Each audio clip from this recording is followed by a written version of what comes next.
l'extrémisme صواريخ à تنطلق من فوق. Karaï et Kermanshah. Des bruits d'explosion ont été entendus. Peu de temps après, le ministre israélien de la Défense, Israel Katz, a annoncé que son armée avait lancé une série d'attaques appelées « Opération Lion Roaring », visant à affaiblir la capacité de l'Iran à développer des armes nucléaires et à se protéger contre les menaces pesant sur sa population. Il s'agit d'une attaque qui a tué des civils, comme l'ont rapporté plusieurs journaux iraniens. Les 2 derniers ont été tués dans une école de l'Est de Téhéran. Ces personnes s'ajoutent aux 51 autres personnes décédées lors de l'attaque contre l'école primaire de filles de la ville de Minab, dans la province d'Hormozgan, dans le sud de l'Iran. Le maire de cette ville, Mohammad Radmer, a déclaré qu'il y avait 170 personnes dans cette école au moment des attaques et que l'on pense que ce nombre pourrait augmenter. Contrairement à l'attaque survenue l'année dernière, le président des États-Unis d'Amérique, Donald Trump, a immédiatement publié une annonce sous la forme d'une vidéo de 8 minutes, confirmant que son pays lance une attaque majeure contre l'Iran, dans le but de détruire ses missiles et ses usines pouvant être utilisés pour menacer la sécurité des Américains et de leurs amis européens. L'attaque américaine contre l'Iran le 22 juin 2025 s'appelait « Opération Midnight Hammer », qui, le 28 février, s'appelait « Opération Epic Fury ». Il existe différents types d'équipements militaires, notamment des avions de combat et des navires de guerre, dans diverses régions du Moyen-Orient. Des journaux internationaux comme Al Jazeera, CNN et Associated Press ont publié des vidéos et des photos montrant une grande quantité de fumée s'élevant dans le ciel de Téhéran, près du bureau du guide suprême de l'Iran. L'ayatollah Ali Khamenei, situé dans la région de Jomouri, bien qu'il n'ait pas été confirmé que Khamenei était là. Des informations indiquent qu'il a été transféré dans un endroit sûr avant le début des attaques. Des sources de sécurité israéliennes affirment que l'opération Roaring Lion visait à tuer l'ayatollah, le commandant en chef des forces armées iraniennes, Saïd Abdolrahim Moussavi. Le président Massoud Pezeshkian, le secrétaire du Conseil militaire, Ali Shamkhani et le secrétaire du Conseil de sécurité nationale, Ali Lariyani. Mais il n'y a aucune confirmation si quelqu'un a été tué ou blessé.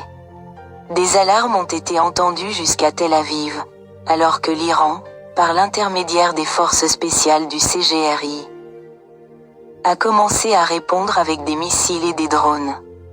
L'armée israélienne a demandé aux habitants de rester à proximité des endroits sûrs où ils pourraient se cacher pendant que l'espace aérien du pays, de l'Iran, de la Jordanie et d'autres pays arabes était fermé, en réponse aux provocations de l'ennemi maléfique et criminel de la République islamique d'Iran. La première série de frappes de missiles et de drones a commencé contre le territoire contrôlé par l'ennemi, a déclaré le CGRI. L'entrée de l'Amérique dans cette guerre ouverte est une décision très grave.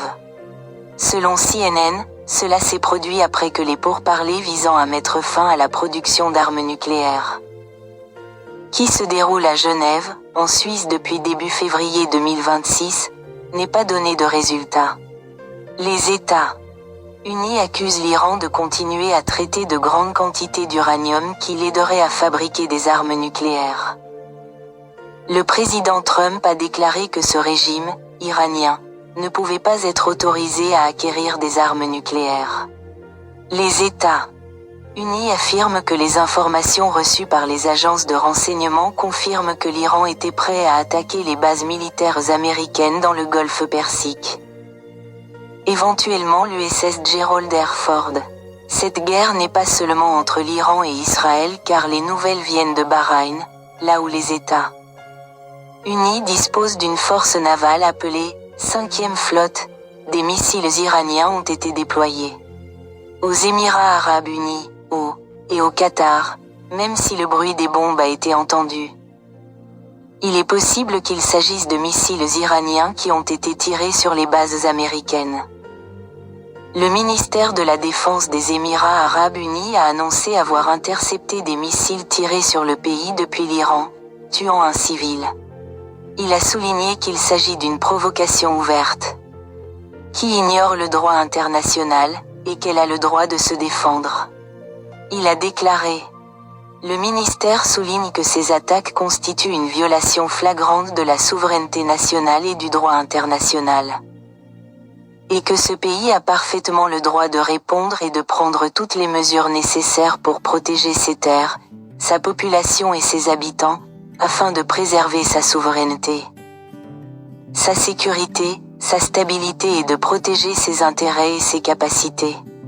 Le Qatar, Bahreïn, les Émirats arabes unis, la Jordanie, la Syrie et d'autres pays du Moyen-Orient ont fermé leur espace aérien alors que les bombes iraniennes continuent de tomber sur certains d'entre eux.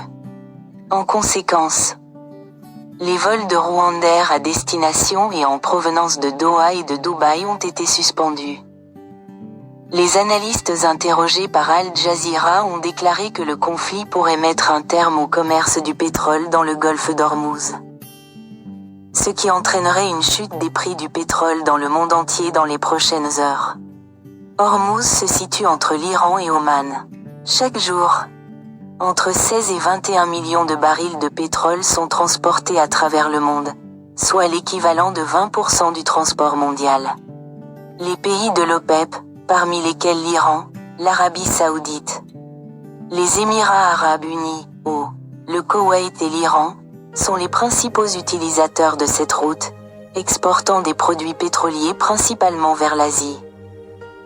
Les pays amis de l'Amérique utilisent également cette route pour le transport de produits pétroliers. Le président Trump n'a pas cessé de mener des frappes militaires, au lieu de cela. Il a appelé le peuple iranien à se lever pour renverser son régime. Il a déclaré: au grand peuple iranien, je vous dis que l'heure de votre libération est venue. Restez chez vous, ne sortez pas. Mais c'est votre chance de reprendre votre pays. Le premier ministre israélien, Benjamin Netanyahou, a annoncé que les attaques que son pays a en commun avec les États-Unis aideront le peuple iranien à prendre ses propres décisions, soulignant que les Iraniens qui souhaitent un changement dans le gouvernement de leur pays peuvent faire appel et protester. Cela confirme que l'objectif des États-Unis et d'Israël est désormais de changer le régime iranien, plus que d'arrêter le programme iranien visant à développer des armes nucléaires et des missiles pouvant être utilisés pour menacer la sécurité de son peuple ou des Européens. L'Iran est sous le feu nourri depuis le matin. À Jérusalem, des armes de destruction massive ont été préparées. C'est près du quartier général de la 5e flotte, dans la ville de Maniana au Bahreïn après qu'un missile iranien l'a touché. La résidence de l'ayatollah Ali Khamenei a été abattue dans la région de Jomouri. Benjamin Netanyahou a déclaré que les Iraniens devraient prendre soin les uns des autres et décider qui les dirigerait. Bahreïn, le Qatar, les Émirats arabes unis, le Koweït, l'Irak, la Syrie et la Jordanie ont été attaqués par l'Iran. Une école primaire en Iran a été détruite par une bombe, tuant plus de 50 élèves. Publicité. Publicité. Plus d'histoire à lire. Le guide suprême iranien a été assassiné. 0-28-02-2026. OpenAI et les États-Unis coopèrent pour faire